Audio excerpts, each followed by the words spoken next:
Hey Void, how you all doing?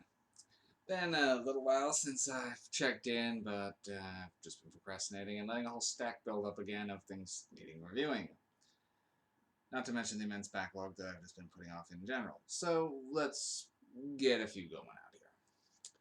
Alright, so first off, going with Beyond Dream's Door, 1989, very low budget film.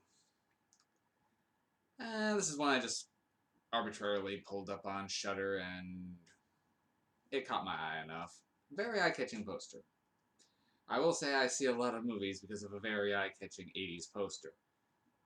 Most of them are 50-50 in quality, but they draw me in. Spookies was another one from a couple months ago that I kind of had the same thing. Eye-catching 80s poster on Shudder.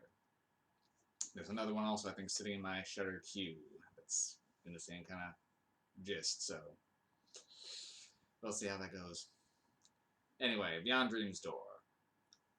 This is an interesting one. It's definitely held back by its budget and running time, but it has ideas, and some interesting ideas at that.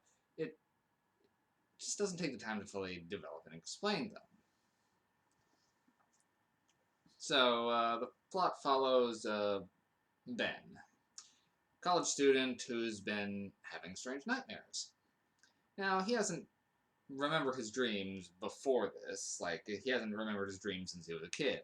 And all of a sudden, he's got this nightmare that he keeps having night after night. It's not so much a recurring nightmare as it's more of it keeps picking up where it left off, of him being stalked by some sort of monster in his dreams. Now, after getting in touch with the a teacher who studies psychology and dream study, he is alerted that someone else had this exact same dream several years ago, but then completely vanished. More so, anyone who seems to get involved with him and begin looking into this also vanishes, as well as any trace that they existed. The professor's whole house disappears. So, it's got some ideas.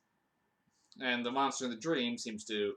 It's unclear whether it's a bunch of different things, one being a lady naked temptress who's trying to seduce him, another being this kid with a red balloon, and another being a giant monster. It's unclear whether they're all the same entity, or if it's as if one thing wearing multiple faces, or if it's a bunch of different dreams come together to stalk and kill these people.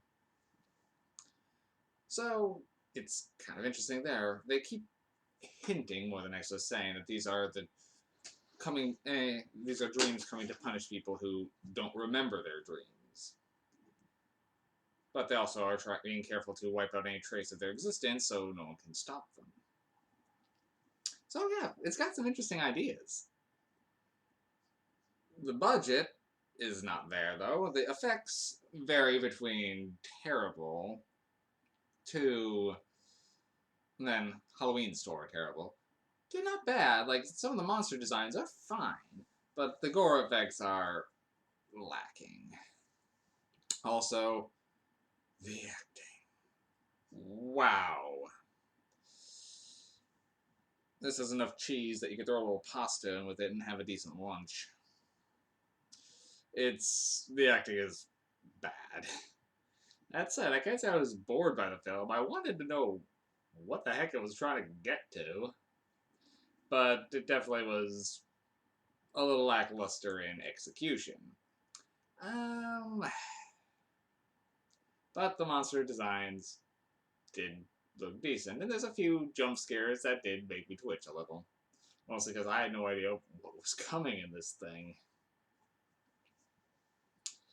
But the gore effects are laughably bad. I'm gonna put this one at like a 4 MacGuffins. The flaws do really hold it back, but there's enough interesting here that I can't really rate it lower. So yeah, I'm gonna go with the 4 MacGuffins on this one. Yeah. Take care and have a good night.